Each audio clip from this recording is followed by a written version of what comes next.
আসসালামু আলাইকুম, সবাইকে স্বাগতম। আজকে আমরা বাংলা ব্যাকরণের আরও একটা টপিক শুরু করব। সেই টপিকের নাম হলো বাংলা ভাষার উৎপত্তি ও বিকাশ। এই চ্যাপ্টারটা আমরা পড়ব অন্বেষণ বই থেকে। অন্বেষণ বইয়ের লেখক শাওন ভাই, এবং এই ভিডিওর ক্রেডিট সম্পূর্ণ যাবে শাওন ভাইয়ের কাছেই। আমি শুধুমাত্র আমার যেই রিভিশন পারপাসটা আছে সেই জন্য এই ভিডিওটা তৈরি করতেছি। আপনি চাইলে এই ভিডিও থেকে রিভিশন দিতে পারেন। তো ভিডিওটা শুরু করা যাক। আমাদের অনেক সময় যেই বাংলা ভাষা বা যে কোনো ভাষা কিভাবে তৈরি হয় সেই ভাষার যদি রুট খুঁজতে যাই, তাহলে আমরা একদম শুরুতে এখানে একটা লাইন লেখা আছে, দেখবেন যে পৃথিবীর সকল ভাষাকে কয়েকটা মূল ভাগে বিভক্ত করা হয়, যার একটা নাম হলো ইন্দো ইউরোপীয় ভাষা। ঠিক আছে, অর্থাৎ পৃথিবীতে যেই সকল ভাষা আছে সবগুলারই রুট খোঁজার জন্য কয়েকটা মূল ভাগে বিভক্ত করা হয়। তার একটা ভাগের নাম হলো এই ইন্দো ইউরোপীয় মূল ভাষা। ওকে, তো এই ইন্দো ইউরোপীয় মূল ভাষাটা হলো এই যে এই অঞ্চল, আমাদের ইউরোপ এবং এশিয়া অঞ্চলের একদম পুরাতন ভাষা বংশ হলো এই ইন্দো ইউরোপীয় মূল ভাষা। ওকে, তো এই ইন্দো ইউরোপীয় মূল ভাষার সময়টা হলো তখনকার সময়ের 5000 খ্রিস্টপূর্বাব্দ। যেখানে আশা করি দেখা যাচ্ছে যে 5000 খ্রিস্টপূর্বাব্দ সময়কালে। ওকে, এটা কিন্তু খ্রিস্টপূর্বাব্দ। আচ্ছা, তো এই ইন্দো ইউরোপীয় ভাষাটা আমরা দেখতে পাচ্ছি যে ইউরোপ এবং এশিয়ার পুরাতন ভাষা বংশ এবং আর্য ভাষা নামেও এই ভাষাটাকে ডাকা হইতো। ঠিক আছে, আচ্ছা, তারপর এই ইন্দো ইউরোপীয় মূল ভাষার দুইটা অংশ, একটা হলো কেন্তম আর একটা হলো শতম। কেন্তম আর শতম। কেন্তমটা হলো সাধারণত যে ইউরোপীয় অঞ্চল আছে সেই ইউরোপীয় অঞ্চলের যে সকল ভাষা আছে তাদের মূল ভাষা, এবং তবে এই কেন্তমের দুইটা অংশ আছে, যেই দুইটা অংশ বা যেই দুইটা শাখা হলো এশিয়ার অন্তর্গত। ওকে, সেই দুইটা শাখার নাম হলো হিত্তিক এবং তুখারিক। হিত্তিক, তুখারিক। কি বললাম আমি একটু আবার বলি। কেন্তম যেই অংশটা আছে তার সম্পূর্ণ সেইখান থেকে ইউরোপীয় ভাষাগুলো তৈরি হয়। ঠিক আছে, তবে এই কেন্তমের দুইটা অংশ ছিল এশিয়ার অন্তর্গত, যেই দুইটা অংশের নাম হিত্তিক এবং তুখারিক। এটা বিশেষ প্রশ্ন, তো আপনারা এটা একটু ভালো করে দেখতে পারেন। গেল এটা আমাদের কেন্তম। কেন্তম নিয়ে আর আমাদের খুব বেশি আগাইতে হবে না। তারপর আসি শতমের কাছে। আচ্ছা, আমরা টাইম লাইন ছিলাম 5000 খ্রিস্টপূর্বাব্দ, সময় যাইতে থাকে। তো আমাদের 5000 খ্রিস্টপূর্বাব্দ সময়টা তারপর চলে আসে 3500 খ্রিস্টপূর্বাব্দে। ওকে, সো 3500 খ্রিস্টপূর্বাব্দে যখন আসে সেইটা শতম নাম হয়। সেই শতম থেকে একটা অংশ আসে, সেটার নাম হলো ইন্দো আর্য, যেটার টাইম লাইন হলো 2500 খ্রিস্টপূর্বাব্দ। এগুলো এত বেশি ইম্পর্টেন্ট না, আমরা রুটটা জানার জন্য আর কি আগাচ্ছি। তো আমরা দেখলাম এই শতম শতম থেকে হিন্দু আর্য 2500 খ্রিস্টপূর্বাব্দ, এবং হিন্দু আর্য থেকেও কয়েকটা অংশ আমরা এখানে দেখতে পাচ্ছি যে কয়েকটা অংশের মধ্যে একটা নাম হলো ভারতিক, যেটার সময়কাল 1200 খ্রিস্টপূর্বাব্দ। ঠিক আছে, এই যে 1200 খ্রিস্টপূর্বাব্দ, 5000 থেকে 3500 2500, তারপর 1200 খ্রিস্টপূর্বাব্দে আমরা ভারতিক অংশটা পাইছি। তো এখন পর্যন্ত যেটা পাইছি এটা আমরা একটু আবার রিক্যাপ করি। সর্বপ্রথম আমরা ইন্দো ইউরোপীয় ভাষা বংশ পাই 5000 খ্রিস্টপূর্বাব্দ। তারপর এখান থেকে দুইটা অংশ, কেন্তম এবং শতম। কেন্তম সাধারণত ইউরোপীয় অঞ্চলের ভাষা, এর মধ্যে দুইটা অংশ ছিল এশিয়া অংশের, সেটা হলো হিত্তিক এবং তুখারিক, এবং আরেকটা আছে শতম। শতমটা আমরা পাই 5000 থেকে যদি আস্তে আস্তে আসতে থাকি 3500 খ্রিস্টপূর্বাব্দে, এবং এখান থেকে অনেকগুলো অংশের একটা হলো হিন্দু আর্য, যেটা পাই 2500 খ্রিস্টপূর্বাব্দে। হিন্দু আর্য তিনটা অংশের একটা অংশ পাই হলো আমরা নাম ভারতিক। এই পর্যন্ত মোটামুটি আমরা 1200 খ্রিস্টপূর্বাব্দে চলে আসছি। ওকে, আচ্ছা, গেল। এখন ভারতিক, এখান থেকে আসলে আমাদের মূল যাত্রাটা শুরু হয়। ঠিক আছে, এখান থেকেই দেখা যাবে যে দেখেন মূল যাত্রাটা শুরু হচ্ছে ভারতিক থেকেই। তো এখান থেকে আমরা আসি কিভাবে মূল যাত্রাটা শুরু হয়। এখান থেকে আমরা দেখতে পাচ্ছি যে তখনকার সময় ছিল আর্যরা। তো আর্যরা তাদের যে বেদ আছে সেই বেদ এর ভাষা বা বেদ তারা রচনা করা শুরু করে। এই বেদের ভাষাকে বলা হয়তো বৈদিক ভাষা। তো এই বৈদিক ভাষা তখন তারা মুখস্থ করে করে রাখতো, কিন্তু সময় 1200 খ্রিস্টাব্দের কথা কিন্তু বলতেছি ওই সময়। তো সময় যত যাইতে থাকে একটা সময় এই বৈদিক ভাষাটা মানুষের কাছে দুর্বোধ্য হইতে থাকে, এবং তারা বুঝতে পারতেছে না। তো এই জন্য তখনকার যেই ব্যাকরণবিদরা ছিল তারা বিধিবদ্ধ কিছু নিয়ম তৈরি করে। এই নিয়মের মাধ্যমে তারা একটা মান ভাষা তৈরি করে। এই মান ভাষাটার নামই হলো সংস্কৃত। কী হইলো ঘটনা, প্রথমে বৈদিক ভাষা ছিল আর্যদের যে বেদ আছে তার ভাষা, তারপর এটা একটা সময় যত যাইতে থাকে সেটা দুর্বোধ্য হইতে থাকে, একটা সময় নিয়ম বিধিবদ্ধ করে একটা মান ভাষা তৈরি করে তখনকার ব্যাকরণবিদরা, এই মান ভাষাটার নাম হয়ে যায় সংস্কৃত। ঠিক আছে, অর্থাৎ বৈদিক এবং সংস্কৃত আমরা পাইলাম। এই বৈদিক এবং সংস্কৃতকে একসাথে বলা হচ্ছে প্রাচীন ভারতীয় আর্য ভাষা। এটার নাম আমরা অনেকেই শুনছি। তো এটা কিভাবে আসলো? এই বৈদিক সংস্কৃত থেকেই প্রাচীন ভারতীয় আর্য ভাষা আসলো। এই প্রাচীন ভারতীয় আর্য ভাষা পাওয়া যায় এই ঋগ্বেদের মন্ত্রে। ঋগ্বেদের যে মন্ত্র আছে এই বইগুলোতে, সেই ঋগ্বেদের মন্ত্রে প্রাচীন ভারতীয় আর্য ভাষার কথা পাওয়া যায়। এখন আমরা একটু টাইম লাইনটা দেখি। টাইম লাইনটা ছিল এরকম যে 1200 খ্রিস্টাব্দ পর্যন্ত পৌঁছেছি। তো 1200 থেকে 800 খ্রিস্টাব্দ পর্যন্ত, 800 খ্রিস্টপূর্বাব্দ পর্যন্ত আমরা পাই বৈদিক। ওকে, আচ্ছা, তো 800 থেকে আমরা 400 খ্রিস্টপূর্বাব্দে আসি, আমরা এখানে পাই সংস্কৃত। ওকে, তো এই যে 400 খ্রিস্টপূর্বাব্দে সংস্কৃত পাইলাম, এই সংস্কৃতটা এই 400 খ্রিস্টপূর্বাব্দের সময় এসে পাণিনি যে আছেন, এটার নাম আমরা আশা করি মনে হয় শুনছি, পাণিনি নামে একজন ব্যাকরণবিদ এই সংস্কৃত ভাষাকে চরমভাবে লিপিবদ্ধ করা শুরু করেন বা লিপিবদ্ধ করেছিলেন তখনকার সময়ে। তো আমরা কোথায় ছিলাম? এইভাবে আমরা 1200 থেকে 800, 800 থেকে 400-তে আসলাম, এবং এই যে 1200 থেকে 800-তে আসার সময় যে 1000 খ্রিস্টপূর্বাব্দ, এই সময় প্রাচীন ভারতীয় আর্য ভাষা, এটা মোটামুটি ঋগ্বেদের মন্ত্রে পাওয়া যায়, এই দুইটা ভাষায় আর কি। ঠিক আছে, আচ্ছা গেল। তো এই প্রাচীন ভারতীয় আর্য ভাষায় যে আমরা তাহলে পরে চলে আসলাম প্রাচীন ভারতীয় আর্য ভাষা থেকে প্রাচীন কথ্য ভারতীয় আর্য অথবা মধ্য হিন্দু আর্য ভাষা থেকে। তারপর এখান থেকে আসি প্রাচীন প্রাচ্য ভাষা, যেটা হলো আমাদের পরবর্তী অংশ।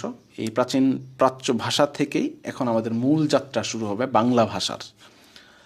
তো প্রাচীন প্রাচ্য ভাষা থেকে মাগধী ভাষা, প্রাচীন প্রাচ্য ভাষা থেকে অনেকগুলা প্রাকৃত ভাষা তৈরি হয়। এখন প্রাকৃত ভাষা জিনিসটা কি সেটা আমরা দেখি। আমরা দেখলাম যে এখানে প্রাকৃত ভাষা বলতে বোঝাচ্ছে যে প্রাচীন ভারতীয় উপমহাদেশে লোকমুখে প্রচলিত স্বাভাবিক ভাষাগুলাকেই বলা হয় প্রাচীন প্রাকৃত ভাষা। প্রাকৃত ভাষা কি আমরা একটু যদি আবার জানি, সেটা হবে প্রাকৃত ভাষা বলতে প্রাচীন ভারতীয় উপমহাদেশে লোকমুখে প্রচলিত যে স্বাভাবিক ভাষাগুলো আছে সেইগুলাকে বোঝায়।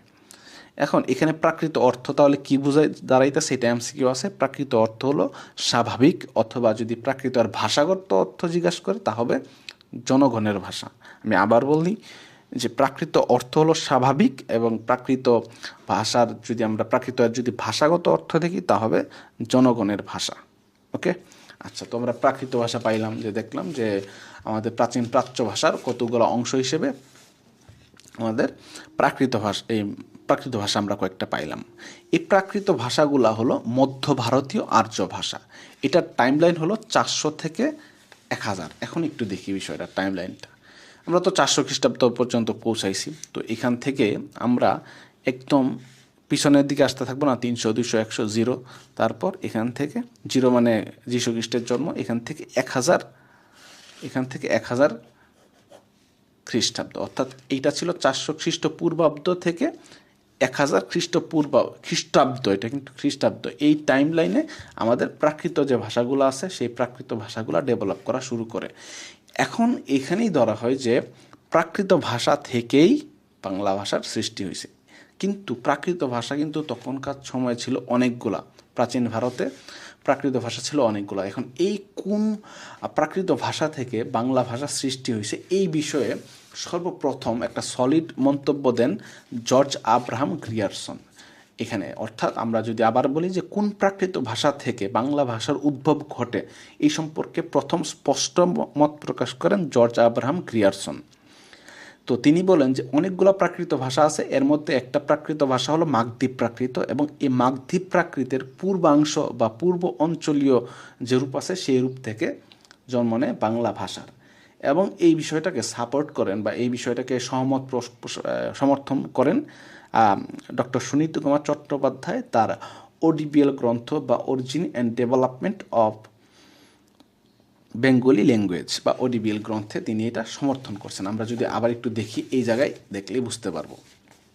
আমরা দেখতে পাই যে প্রাচীন প্রাচ্য ভাষা থেকে অনেকগুলো প্রাকৃত ভাষা তৈরি হয়। প্রাকৃত ভাষা কি সেটা জানলাম।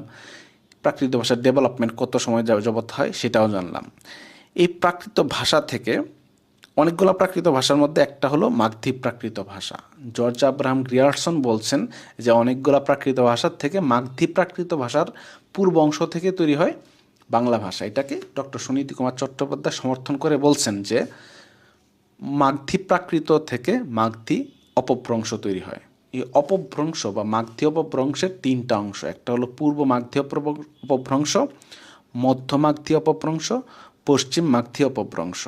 এই তিনটা অপভ্রংশ থেকে একটা হলো পূর্ব মাগধী অপভ্রংশ। এই পূর্ব মাগধী অপভ্রংশ থেকে তৈরি হয় বাংলা, আসামি এবং উড়িয়া ভাষা। আমরা যদি আবার একটু দেখি, প্রথমে মাগধী প্রাকৃত অপভ্রংশ, প্রথমে মাগধী প্রাকৃত, তারপর মাগধী অপভ্রংশ। মাগধী অপভ্রংশের তিনটা অংশ, একটা হলো পূর্ব, মধ্য আর পশ্চিম। এই পূর্ব মাগধী অপভ্রংশ থেকে তৈরি হয় বাংলা, আসামি বা ওড়িয়া ভাষা।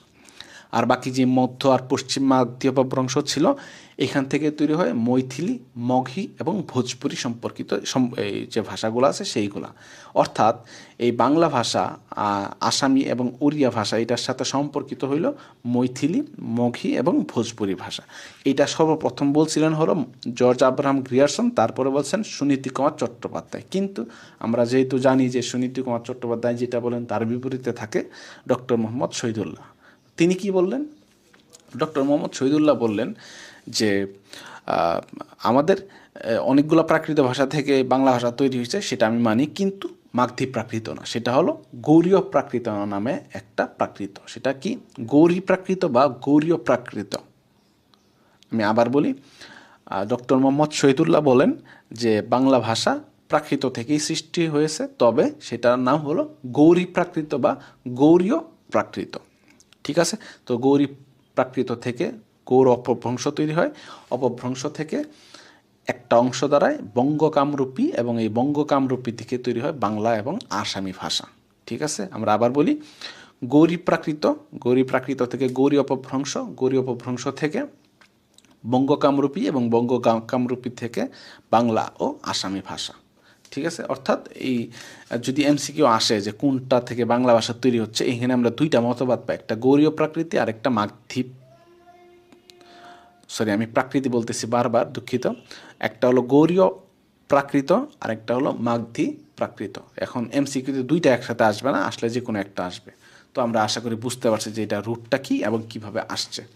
এখন আমরা কয়েকটা গুরুত্বপূর্ণ ইনফরমেশন জানবো, সেইগুলা হলো, প্রথমত আর্যদের ভাষার নাম হলো বৈদিক ভাষা বা প্রাচীন বৈদিক ভাষা। এটা কিভাবে হইলো এটা কিন্তু আমরা জানি, কারণ কি যে আমরা ভারতিক যেটা ছিল 1200 খ্রিস্টাব্দ পূর্বে, সেখান থেকে আমরা দেখতে পাই যে বৈদিক ভাষা শুরু করে আর্যরা বেদ ভাষা লেখা শুরু করে বৈদিক ভাষা দিয়ে। তো এইটা হলো আমাদের আর্যদের প্রাচীন ভাষা বা আর্যদের ভাষার নাম হলো প্রাচীন বৈদিক ভাষা। তারপর দ্বিতীয়ত বাংলা ভাষার বোন বলা হয়, বোন বা সিস্টার যাকে বলা হয় তা হলো অসমীয়া ভাষা বা আসামি যেটা ছিল বা আসামি ভাষা যেটা আছে তাকে বলা হয় বোন অথবা সহোদর ভাষাগোষ্ঠী। কারণ কি সেটা আমরা দেখতেছি যে এখানে আমরা দুইজনের মতামতই দেখতে পাই যে বঙ্গ কামরূপী থেকে বাংলা এবং আসামি আসছে, আবার মাগধী প্রাকৃতের যে পূর্ব মাগধী অপভ্রংশ আছে সেখান থেকে বাংলা আসামি আসছে। অর্থাৎ দুই অংশে আমরা দেখতে পাই বাংলা এবং আসামি একসাথেই তৈরি হয়েছে। তাই বলা হয় যে বাংলা এর সহোদর বা বোন বলা হয় এই আসামি ভাষাকে। গেল। তারপর সর্বপ্রথম বঙ্গ নামের উল্লেখ পাওয়া যায় ঐতরেয় আরণ্যক গ্রন্থ বা ঐতরেয় আরণ্যক গ্রন্থে সর্বপ্রথম বঙ্গ নামের উল্লেখ পাওয়া যায়, এবং বাংলা নামের উল্লেখ সর্বপ্রথম পাওয়া যায় আইনি আকবরী গ্রন্থে। এটা সম্পর্কে ডিটেলস সাধারণত আমাদের যে ইতিহাস আছে বাংলাদেশ বিষয়গুলি সেখানে জানবো আমরা। তারপর সংস্কৃত শব্দটি সর্বপ্রথম পাওয়া যায় মহাকাব্য রামায়ণে, এবং আমাদের ডক্টর মোহাম্মদ শহীদুল্লাহ আর মতে বাংলা ভাষা হচ্ছে সংস্কৃত ভাষার দুহিতা। এবং সর্বশেষ পয়েন্ট আমরা দেখতে পাচ্ছি যে বাংলা ভাষা ও সাহিত্য প্রত্যক্ষভাবে ঋণী হলো অপভ্রংশের কাছে। কারণটা কি? আমরা তো দেখতেই পাচ্ছি যে মাগধী অপভ্রংশ অথবা গৌড়ী অপভ্রংশ থেকে বাংলা ভাষা সৃষ্টি হয়েছে। এই জন্য আমরা বলতে পারি যে বাংলা ভাষা ও সাহিত্য প্রত্যক্ষভাবে ঋণী হলো অপভ্রংশের কাছে। এটা এমসিকিউ আছে। আচ্ছা, এরপর আমরা এখন এই যে টাইমলাইন দেখতেছিলাম, মনে আছে? এই টাইমলাইন দেখার সময় আমরা কিন্তু এখনও বাংলা ভাষার সৃষ্টি কিভাবে হইল, কোন টাইম লাইনে, সেটা কিন্তু দেখি নাই। এইটার কারণ আমরা হলো দুইটা মতবাদ এখানে দেখতে পাই। একটা মতবাদ হলো আমাদের ডক্টর মোহাম্মদ শহীদুল্লাহ, তিনি বলেছেন যে বাংলা ভাষার সৃষ্টি হয়েছে সপ্তম শতাব্দী, অর্থাৎ এই যে এখান থেকে জিরো থেকে এক থেকে শুরু হয়ে এই যে সপ্তম শতাব্দী বা 600 সাল থেকে শুরু হয়েছে আর কি বাংলা ভাষার সৃষ্টিটা। তিনি বলছেন যে সপ্তম শতাব্দী থেকে বাংলা ভাষার সৃষ্টি হয়েছে। আবার অপর দিকে আমাদের যে ডক্টর সুনীতি কুমার চট্টোপাধ্যায় আছে, তিনি বলছেন যে না, এই যে 1000 খ্রিস্টাব্দ আছে না, এই 1000 খ্রিস্টাব্দ থেকে বাংলা ভাষার সৃষ্টি হয়েছে, অথবা দশম শতক থেকে। 1000 খ্রিস্টাব্দ বলতে আর কি এই যে এই দশম শতক বলতে 900 সাল থেকে আর কি, 900 বা 950 সাল এটা বলা হয়। অর্থাৎ বাংলা ভাষার সৃষ্টি হয়েছে কোন যুগে বা কোন সালে, সেই বিষয়টা নিয়ে দুইটা মতবাদ। একটা হলো ডক্টর মোহাম্মদ শহীদুল্লাহর মতে 600 খ্রিস্টাব্দ বা সপ্তম শতক, আর দ্বিতীয় আরেকটা মতবাদ হলো ডক্টর সুনীতি কুমার চট্টোপাধ্যায়ের মতে দশম শতক বা 900 সাল যেটা আছে সেখান থেকে শুরু হয়েছে। অর্থাৎ একজনের মতে বাংলা ভাষার বয়স হলো 1400 বছর, আর একজনের মতে বাংলা ভাষার বয়স 1000 বছর। এই দুইটা আমরা মতবাদ পাই। ওকে, তারপর আরেকটা এমসিকিউ যদি দেখি, তা হলো বাংলার আদিম অধিবাসীদের ভাষা কি ছিল। আমরা এটা দুইটা অপশন পাইতে পারি। সবচেয়ে বেস্ট আনসার হবে অস্ট্রিক ভাষা, আর অস্ট্রিক যদি অপশনে না থাকে তাহলে আমরা দাগাবো অনার্য। অর্থাৎ এমসিকিউটা কি, বাংলার আদিম অধিবাসীদের ভাষা হলো অস্ট্রিক, এবং যদি অস্ট্রিক অপশন না থাকে তাহলে আমরা অনার্য দাগাবো। এখন এই চ্যাপ্টারের উপর আমরা কয়েকটা এমসিকিউ দেখব। এই এমসিকিউগুলো সাধারণত যেগুলো আমাদের একটু কঠিন সেইগুলো দেখবো, সবগুলো দেখবো না, টাইম অনেক বেশি লেগে যাবে। সো এমসিকিউগুলো যদি দেখি, সর্বপ্রথম আমরা দেখতে পাবো বাংলা ভাষার উদ্ভব হয়েছে নিম্নোক্ত একটি ভাষা থেকে। কোন ভাষা থেকে উদ্ভব হয়েছে? এখন এখানে অপশন আছে 4টা। দুইটা অপশনে আমরা প্রবলেম হইতে পারে, একটা হলো প্রাকৃত আর অপভ্রংশ। এখন কোনটা থেকে তৈরি হয়েছে বলেন? দুঃখিত, প্রথমে কিন্তু তৈরি হয়েছিল প্রাকৃত, তারপর হলো অপভ্রংশ। তার মানে বাংলা ভাষার সৃষ্টি হয়েছে প্রাকৃত ভাষা থেকে।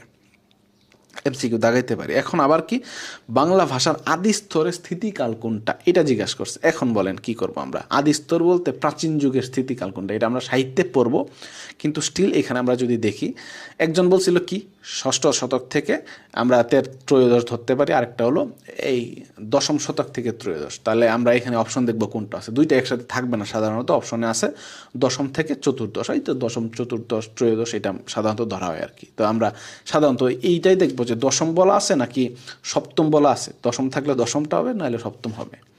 গেল। তারপর হলো বাংলা ভাষার জন্ম হয়েছে মাগধী প্রাকৃত থেকে। এই মতামতের প্রবক্তাকে, আপনারা বলেন যে এই মতামতের প্রবক্তা কে হইতে পারে?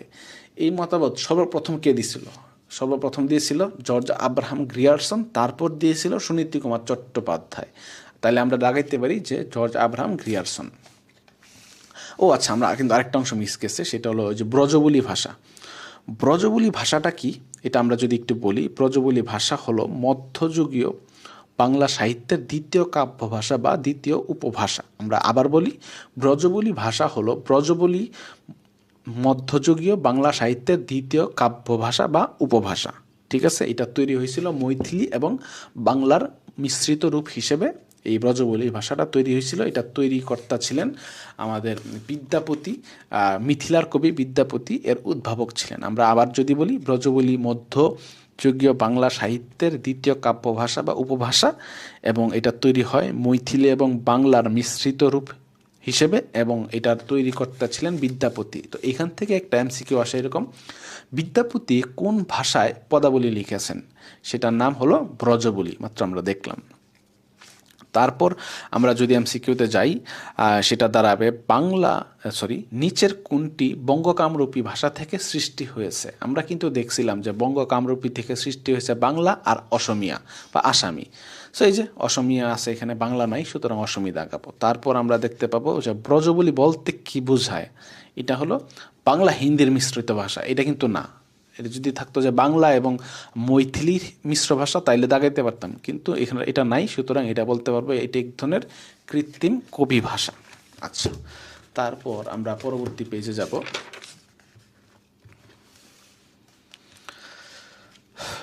এমসিকিউ হলো বাংলা ভাষার উদ্ভব হয় কোথায়?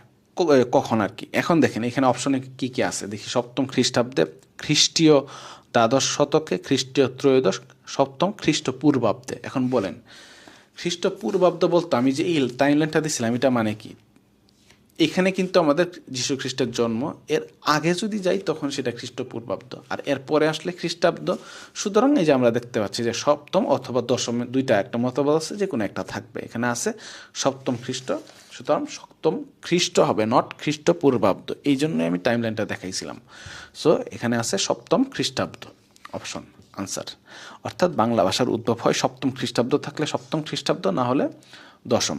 আচ্ছা, বাংলা ভাষার আরেকটা এমসিকিউ আমরা দেখতে পাবো যে বাংলা ভাষার নিদর্শন কোন যে গ্রন্থে পাওয়া যায় তার নাম কি? ভারতীয় ভাষার নিদর্শন যে গ্রন্থে পাওয়া যায় তার নাম কি? তার নাম হলো ঋগ্বেদ, যেটা আমরা অলরেডি দেখে আসছিলাম যে প্রাচীন ভারতীয় আর্য ভাষা সেটা কোথায় পাওয়া যায়? সেটা পাওয়া যায় ঋগ্বেদে 1000 খ্রিস্টপূর্বাব্দে, মনে করে দেখুন। তারপর আমরা যাব পরবর্তী এমসিকিউ, সেটা হলো ভারতীয় উপমহাদেশের আঞ্চলিক ভাষাগুলোর আদিম উৎস কি? একটা হলো অনার্য ভাষা। ওকে, এই যে দেখেন আমরা কিন্তু দেখে আসছিলাম যে ভারতীয় উপমহাদেশের যে আঞ্চলিক ভাষাগুলোর আদিম উৎস হলো অনার্য ভাষা বা অস্ট্রিক ভাষা গেল। তারপর কি প্রাচীন ভারতীয় আর্য ভাষা চিহ্নিত করুন। কোনটা প্রাচীন ভারতীয় আর্য ভাষা সেটা আমাদের চিহ্নিত করতে বলছে। সেটা হলো ধরেন পালি, প্রাকৃত, বৈদিক, ভোজপুরি। এখন আপনি বলেন, আমরা দেখে আসছি বৈদিক, সুন্দর উত্তর হবে বৈদিক। আচ্ছা, তারপর আমরা যদি দেখি ইন্দো ইউরোপীয় মূল ভাষা গোষ্ঠীর অন্তর্গত ভাষা কোনটা? ইংরেজি, বাংলা, উর্দু, ফার্সি। আমরা একটাও পাইনি, শুধুমাত্র বাংলা পাই আমরা। ঠিক আছে, বাংলা ভাষার উদ্ভব ঘটে কোন সময়? এই আরেকটা প্রশ্ন দেখেন। এখানে কিন্তু দেখেন যে সপ্তম শতক নাই, দশম দেওয়া আছে, সুতরাং খ্রিস্টীয় দশম শতকের কাছাকাছি হবে গেল। তারপর নিচের কোনটি ভাষা পরিবারের নাম নয়? আর কি নাম নয়, আমরা ভাষা পরিবার দেখতে পাই ইন্দো ইরানীয়, এটা আমরা পাই নাই কখনো, তো ইন্দো ইরানীয় হবে এটার আনসার। ধ্রুপদী ভাষা হিসেবে স্বীকৃত কোনটি? একটা হলো সংস্কৃত আর একটা হলো পালি। এই দুইটাকে একসাথে বলে ডি নাম্বার অপশন হবে ধ্রুপদী ভাষার হিসেবে স্বীকৃত সংস্কৃত এবং পালি। তারপর নিচের কোনটি থেকে বাংলা ভাষার জন্ম হয়? পূর্ব ভারতীয় প্রাকৃত ভাষা থেকে বাংলা ভাষার জন্ম হয়। কারণ কি আমরা দেখছিলাম প্রথমত প্রাকৃত থাকে মাগধী প্রাকৃত, তারপর আমরা একটু দেখে আসি, আমি ভুলে গেছি, এখানে ছিল